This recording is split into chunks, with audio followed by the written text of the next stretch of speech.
The Adventures of Pascal Wanderlust, Book 4.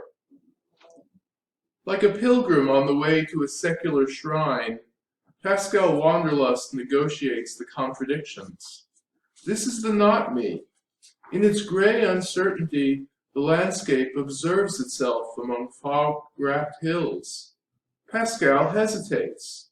What else to describe? This is the good me. The sun shines down upon the ley lines, and the mists evaporate as the path is revealed. Secure Pascal, the system secured, is happily received into the steady state. Wake up, Wanderlust. These operations are never secure. The steady state is an illusion. Unbound energies remain at play. Can you restore the balance? In a dream, Pascal hears the sound of a horn. Azure, azure. The scales appear in the heavens. Astrea, astray, and Wanderlust in no condition to find her. The psychopolitical muse refuses her attentions. Is the quest then stalled? In a dream, Pascal again beholds the starry dynamo in the machinery of night, thinks of prophecy and its costs. Wandering heroes, wandering seers, extravagant tales told out of school. Creeds and schools in abeyance? Better stay in that room while it's still available. But look out the window at the darkening sky. Pascal entertains guests from afar. Aliens, members of a different order, they agree to hold a grand consultation.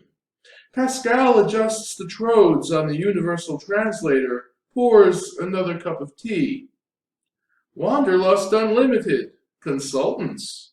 The staticky hum of laughter from organs intended for entirely different purposes. Partial materiality despite appearances to the contrary. Pascal reflects, straightens up. Viscous matter on the teacups. This partnership might not be such a great idea. In any case, the carpets and furniture will have to be cleaned. Guest, ghost, host. Not all the visitors materialize, nor spoke so as to need translation. A shadow in the corner of the room, in the corner of the eye, an enigmatic ectoplasmic smile. Pascal, it's not an accident that Din and Chesed stand opposed and balanced on the tree. You know this. All the star-born do. Yet who can bring them together along the pathways of their power?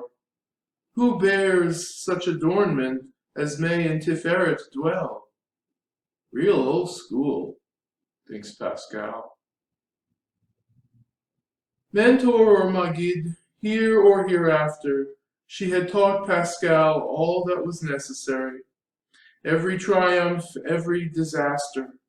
Diplomacy and alchemy, statecraft and witchcraft, clandestine meetings and sudden apparitions, romantic songs and necromantic chants.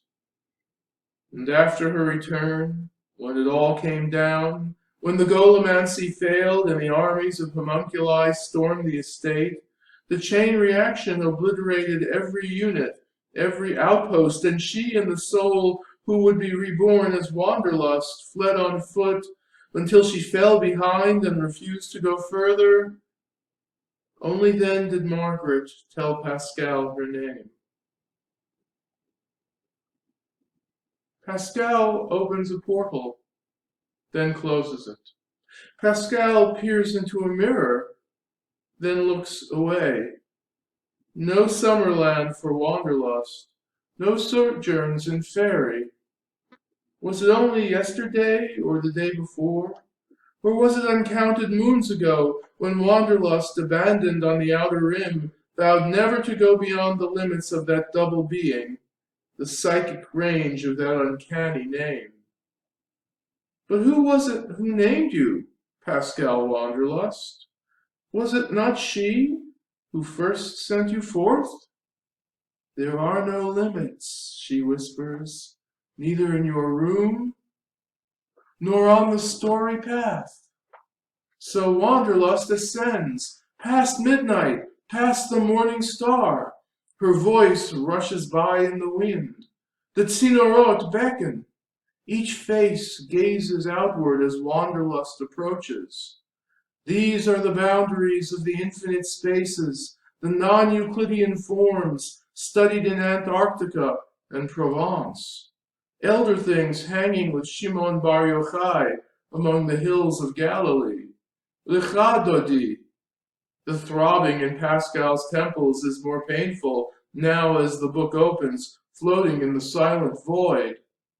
The Zohar, aka the Necronomicon, sacred fantasy. Drawings by Steve Ditko, story by Stan Lee. Pascal, on the little pathway between speech and silence, flowered docks reflecting light from distant stars. The delegation approaches. Pascal would rather be at home, but business is business, and look at the fire falling from those wings. A memory descends, even as they descended upon the cliffs of Schloss Duino lifetimes ago. With whom are we consulting? Will wonders never cease? Wondering Wanderlust, witness and messenger, suddenly sees the terms of this election. Aliens and angels abounding. Pascal listens, turns off the translator. Ivrit! Purified Pascal recalls the hand that held the tongs that held the coal upon the lips. Prophetic Pascal called upon to speak. Reluctant Wanderlust, accompanied by a host of proclaimers, all sent forth upon missions which they have been forbidden to reveal. Recite as you have been instructed. And who shall receive instruction in turn? Those who may yet turn. Wanderlust among those who would be masters of turning, but to what end? Poised between justice and mercy, unpurified Wanderlust breaks rank, departs. Not the first messenger betrayed by the message, nor the first witness produced by the testimony, not the first anchorite, not the first knight errant, not the first soul suffering and celebrating division, not the first renegade, not the first revolutionary accused of fomenting counter-revolution, not the first fugitive fleeing the state, not the first passenger in flight forever, not the first to simply dream of escape and in escaping discover a destiny. Messenger, witness, anchorite, knight errant, revolutionary, fugitive, passenger, and guide. This is the way, says Pascal. Onward. The Florentine's angelic rose is seen in the skies over Providence. Nephilim and Blengigomenians heed the call to arms. The letters leap from the scrolls. Nice, thinks Pascal, adjusting the lenses. Phantoms, phantasmagoria, phanopia. Consults grimoires and epic poems, refines the optics further. Mixes a soundtrack. Horns echoing among the hills, radio static resolving into spacey theremin oscillations, purgatorial cries, all in a minor key. Unsanctioned interplanetary prophecy. Time to upload these visions, broadcast these seeds. Worth the risk, thinks Wanderlust. Tinkers with the motherboard, boards the mothership. 20,000 leagues or light years.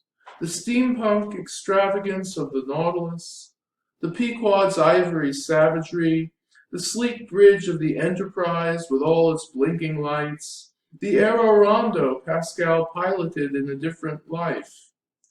Even those flowered docks that take you where you want to go. Wanderlust looks down. The road is paved with pages. Screens line the path. Beyond, space folds and unfolds in an endless pattern too complex to be graphed. Pascal picks a card, plots a course. Wanderlust looks up. Locks, wheels, stars, flame.